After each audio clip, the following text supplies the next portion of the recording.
Со транспаренти и извици, доста со силеџиство, што ќе ни се ружи ако немаме за леп и жени живот слобода, денеска во Скопје се одржа марш по повод Денот на жената.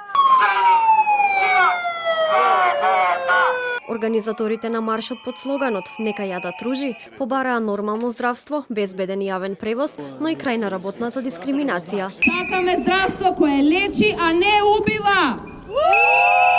Нема повеќе да преговараме дали ќе има лекови за пациентите на онкологија и нема да дозволиме родилки да умираат или некој да ги касапи нашите тела, а потоа да не одговара пред правдата.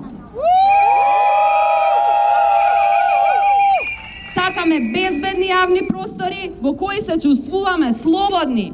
Потребни се осветлени улици и функционален јавен превоз. На маршот учесниците истакнаа и дека 8 март не е ден за символични гестови, туку борба за слобода и солидарност во општествениот систем.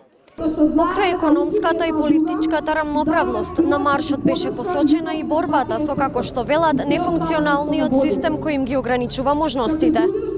Според граѓаните, економските предизвици, високите цени и ниските плати дополнително им го отежнуваат нормалното функционирање на жените. Жената се уште живее во опресија, како општествено, така и лично.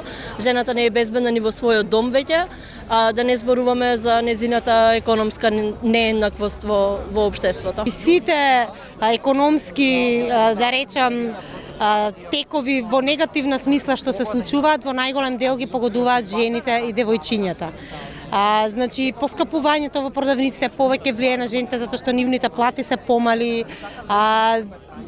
Еве, ако се одлучи да се работи недела, тоа повторно ќе ги погоди жените. Економската зависност на жената во оние средини каде што нема градинки, нема грижа за децата, нема грижа за повозрасните во семејството, е на високо ниво, така што жените се навистина во загрозена положба.